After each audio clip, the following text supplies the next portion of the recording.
Hi everyone, and welcome to another lecture on introductory philosophy. This one is called Decoding Relativism, and I think relativism is an interesting topic, so I hope it is of interest to you. However, it is a bit of a beast in the sense that there's actually not one kind of relativism, but many, many relativisms, as you'll see in our story time today. Yay. Well, this is actually a quite disputed origin story here because it's not quite clear when relativism came about. Certainly we didn't express it clearly until the 20th century, but once you know what it is, you go looking back in history to find it. And some claim that the sophists of ancient Greece were the very first relativists. Protagoras, for example, famously claimed that man is the measure of all things, and many take this to smack of relativism. Now, I do apologize, of course, for the sexist language. Humans are the measure of all things, but you can kind of see there that there is a sense which, well, we're the ones that, call things beautiful or wrong or whatever, right? So it is actually humans that impose labels on the world. And something about that kind of sounds like, well, we can do that in different ways. Of course, some people say, no, it's actually not the sophists. They're not really relativists. They just kind of sound like it. You'd have to wait even longer for relativism to come about. So others find the first full-blown defenses of relativism in the lead-up to the Enlightenment, which arguably is between 1680 and 1790. Different people kind of, date it differently. But anyway, Michel de Montaigne, whom we've spoken about before in these videos, he might have been a relativist. It's hard to tell. He was probably a skeptic, but at least one anthropologist, his name is Levi-Strauss, believes that Montaigne was an early pioneer of cultural relativism. According to cultural relativism, you can't really, assess a culture from the outside. If you want to assess a culture, you have to do it through its own internal logic, right? Its own rules about right and wrong and about what's intellectual, what's reasonable. Everything has to be done from within the sphere of a culture. You can't go from one culture to another judging it. You have to judge it within all its relations, internal relations. So that's Montaigne. And if that is the case, that does sound a little relativistic, right? So maybe Levi-Strauss is right about Michel de Montaigne being a relativist.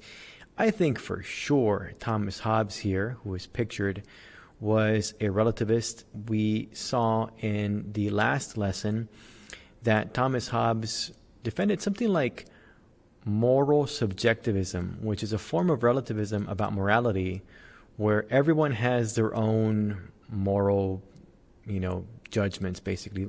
I guess everyone obviously has their own moral judgments, but they're true for individuals, right? So there might be what's morally right for you, and there's also what's morally right for me, and there's also what's morally right for her. And we each decide for ourselves what we find to be right and wrong. So if that is indeed what Hobbes meant, then I'm going to go ahead and say that that's for sure relativism. But still others say, no, you have to wait. It's not yet there. So some people say, it's this guy right here. In the popular paraphrase, there are no facts, only interpretations. Some see the German philosopher Friedrich Nietzsche as proclaiming a kind of relativism. So sometimes this goes by another name, perspectivalism, I've heard it as well. Well, that might be the case that he is a relativist about truth. Truth maybe, on his view, has to do with a particular framework, right? The way you're thinking about something. But other people say he's not really a relativist. He kind of just thinks that truth is a fiction. Okay, well, there's another possibility. But for sure, everyone thinks that by the 20th century, that's when undoubtedly we have finally relativism. And so this is sort of the line that several philosophers of science are taking recently. So I'm going to go ahead and say that we should probably go with their view. I'm not entirely sure. But in any case, 20th century, that's when relativism came to be fully and precisely elaborated and expressed. And this was done in the writings of people like Ruth Benedict, Margaret Mead, Melville Herskovits. All of them, by the way, were students of the anthropologist Franz Boas. And I think all of them here in the States. I'm actually not sure about Herskovits, but Benedict and Mead were here in the U.S. And so that is at least one story about when relativism came about. Now you're probably wondering, well, what is relativism? Well, I have to define it in a very sort of, general, abstract way, because as I said, there's various flavors of relativism. So let me give you just the most, generic definition of relativism. Relativism is the view that assertions in a certain domain can be deemed correct or incorrect only relative to some specific framework. What does that even mean? Well, the basic idea is that an assertion is basically just a statement, right? So you can make a statement such as, hey, this painting is beautiful, or this painting is a work of art.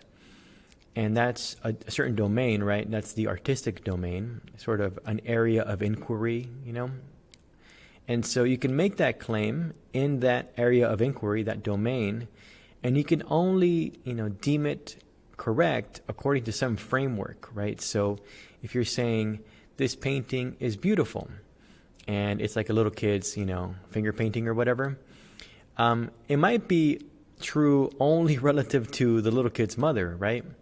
Or you might look at, this is, a little more abstract and maybe more controversial, but you might look at a painting by someone like Jackson Pollock, who would basically just splatter paint on the canvas. Not saying that's not cool, but he would splatter paint on the canvas, and let's just say someone says, well, I think this is a work of art. What the relativist is saying is that you can only really say that from your vantage point, maybe your theoretical vantage point. So if you are you might call it a postmodernist, you enjoy that kind of stuff. And from that vantage point, you think, oh, that is a work of art. But maybe someone from the, 18th century would see that and say, what the hell is going on there? That's just paint that you threw on the canvas, right? So you can only say whether something is beautiful or ugly from a particular framework. And that's relativism in its most general sense.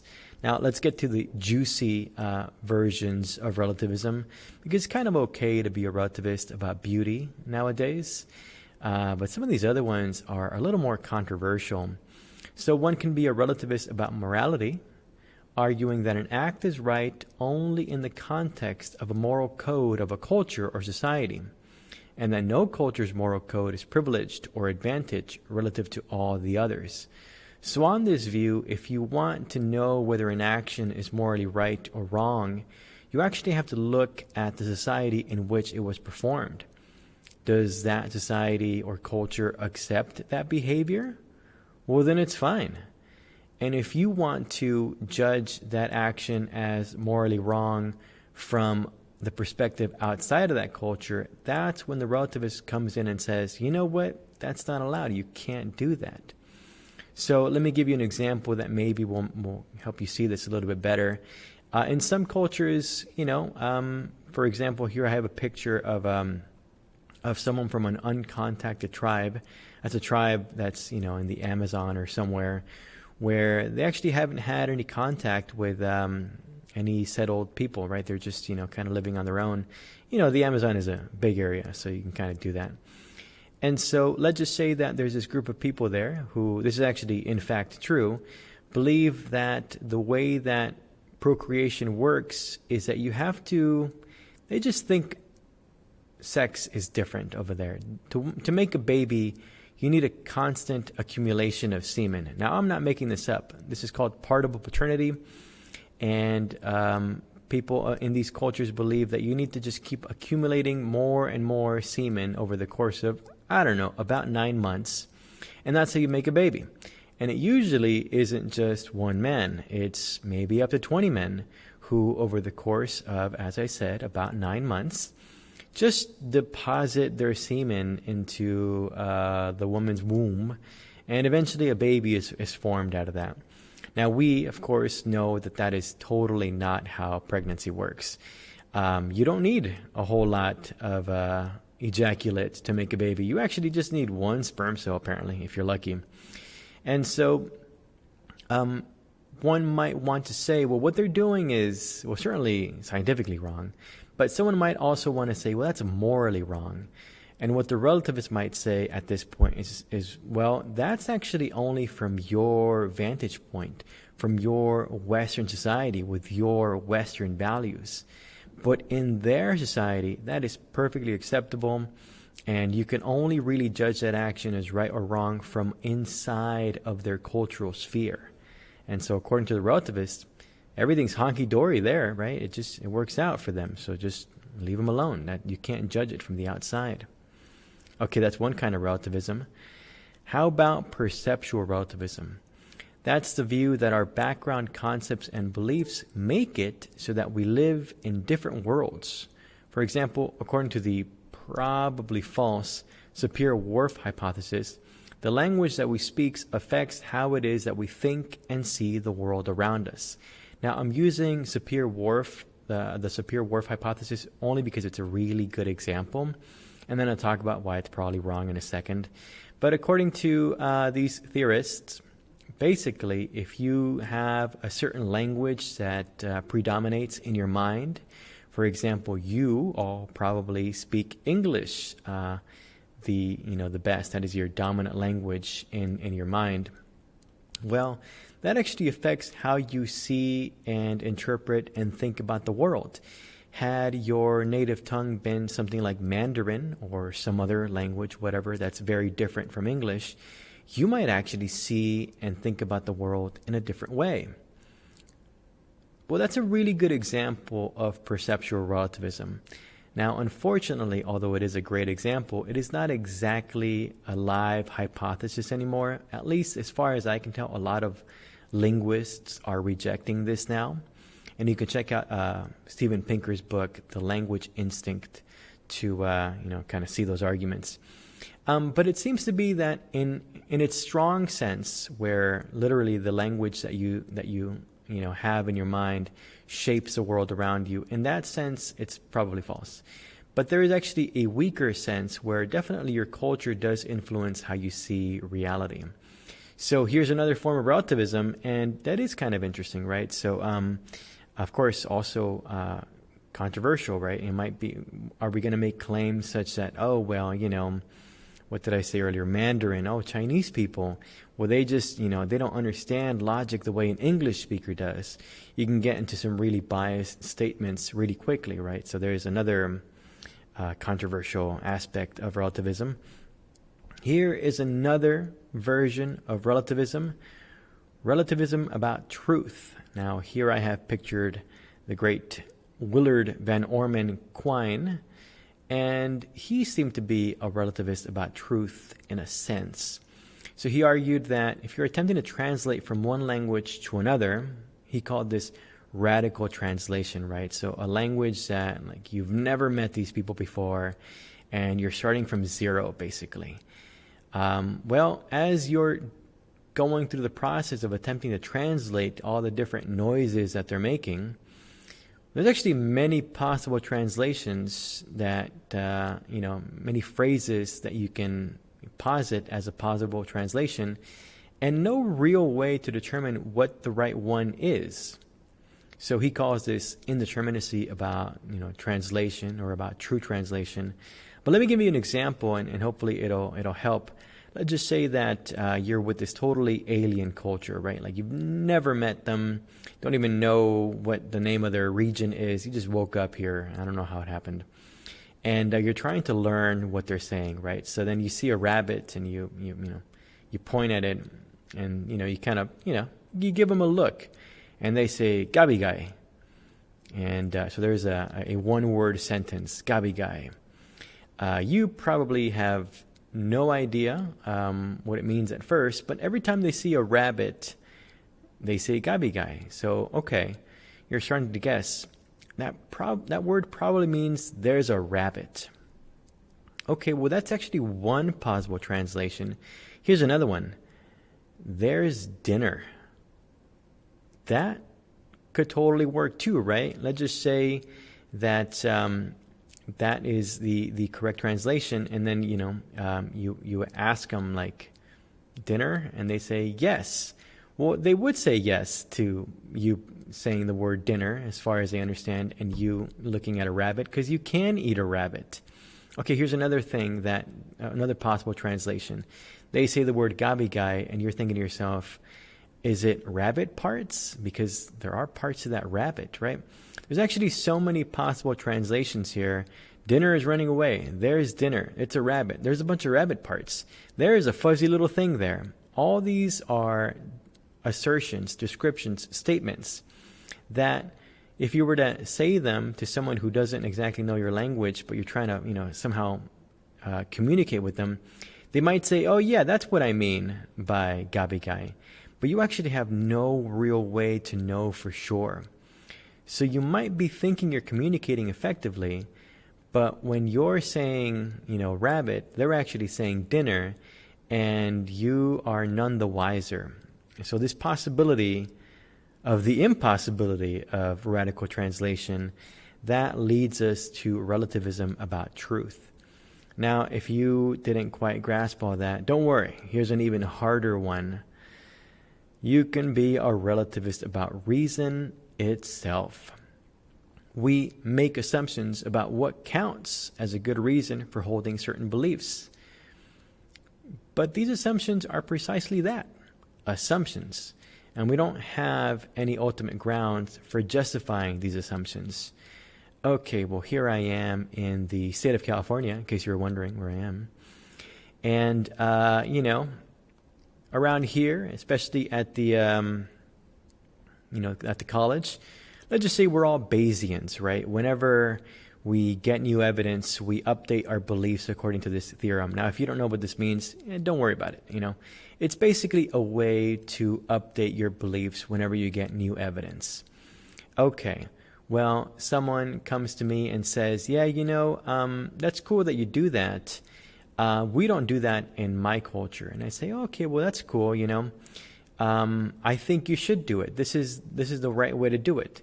And let's just say that a relativist all of a sudden comes in and says, hey, no, don't tell them that they should use Bayes' theorem when they're figuring out their beliefs.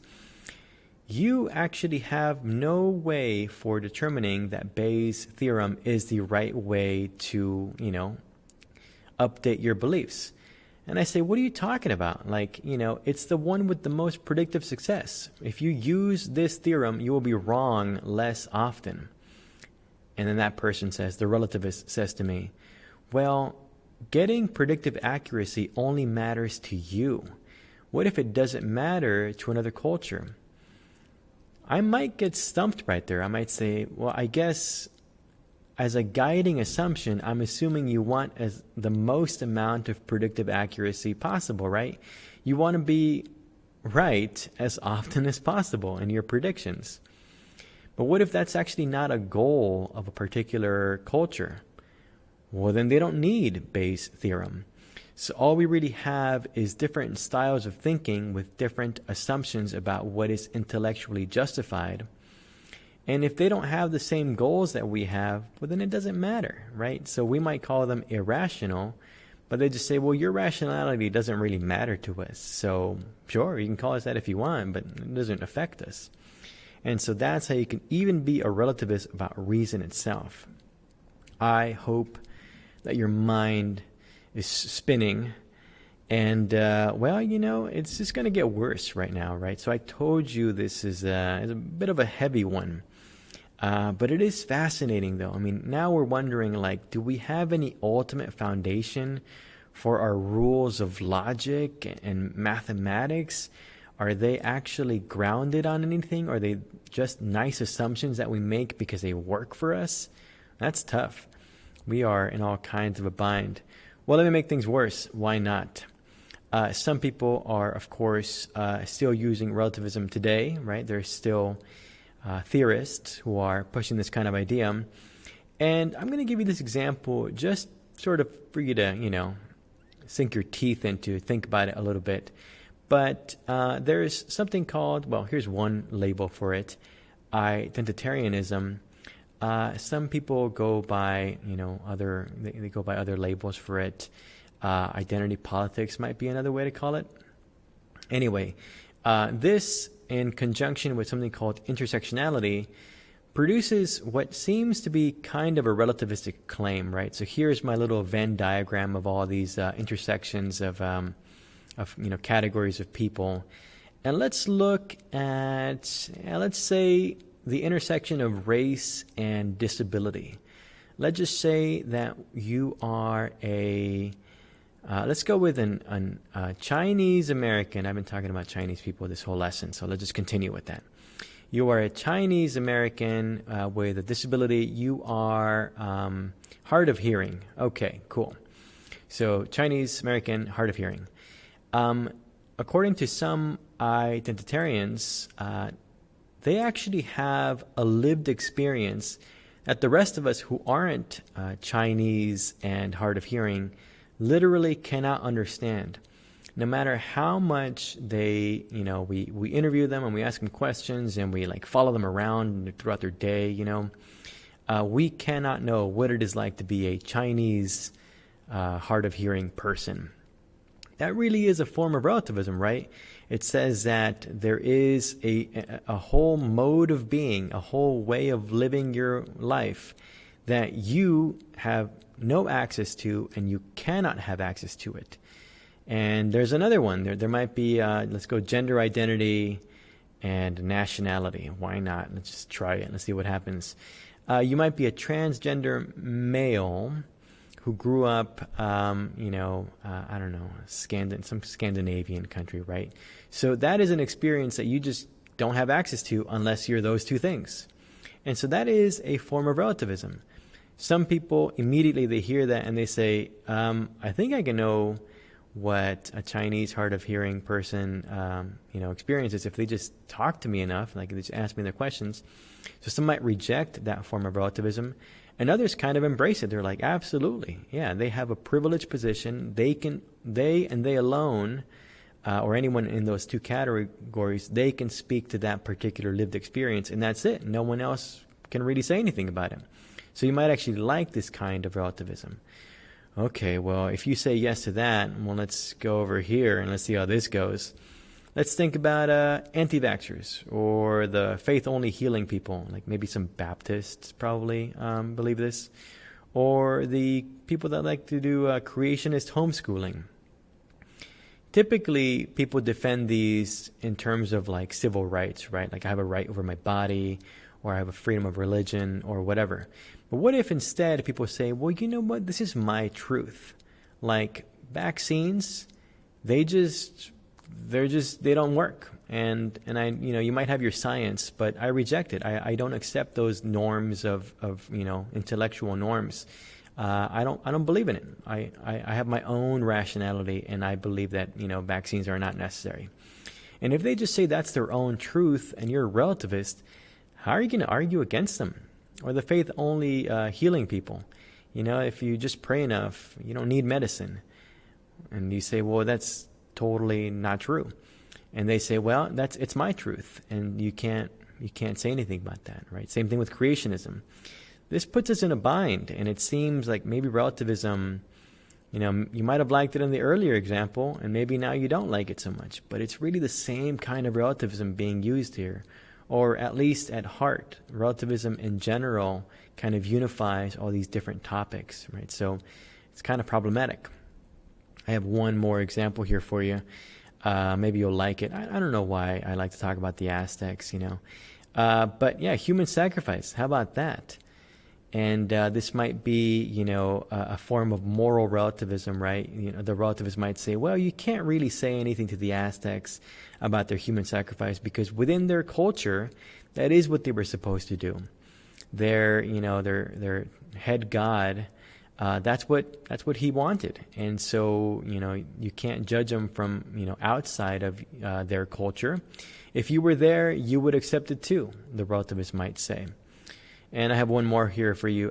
I definitely won't show you a picture of endo-cannibalism, but in some cultures, what you do to a deceased loved one, deceased as in dead, not diseased as in sick, but to a dead loved one, what you do is you eat them, right? That is actually your way of showing your love for them.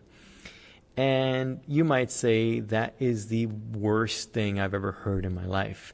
Well, the relativist comes in and says, hey, you can't judge them from your vantage point in your nice little, Western society. You have to do it from that culture's vantage point. And so, you can't really say anything. So says the relativist. Oh, man. Well, let me tie this now into something we were talking about last time. And if you recall, last time we were juxtaposing and kind of weighing our options and trying to figure out which one's true, right? The Kantian worldview, where you have an objective morality and we have a libertarian free will, or the Hobbesian or Hobbes' worldview, where morality is kind of just like a fiction and all we have is compatibilist free will. Notice the sort of crazy monkey wrench that relativism throws into this whole mix, because relativism cuts across both of these. I mean, at least when we were looking at Kant versus Hobbes, you could say, well, it's either this one or that one. But once you introduce relativism, here's this bonkers conclusion. They might both be true relative to different, intellectual assumptions. Try to, wrap your mind around that. They're both right. That is not only confusing, but not what you want. You want one of them to be right, not both of them, right? So relativism definitely throws us for a loop right here. And there's been books and books and all these lectures and all these attempts at trying to refute relativism, but it kind of keeps hanging around. And so it's not entirely obvious that we have sort of a big defeater argument against relativism. And of course, as always in this class, that leaves us in a bad position. Here we are yet again not quite sure how to defeat relativism, or how to decide between the Kantian worldview and Hobbes' worldview. But don't worry. As always, we'll keep trying, and hopefully soon we'll have an answer.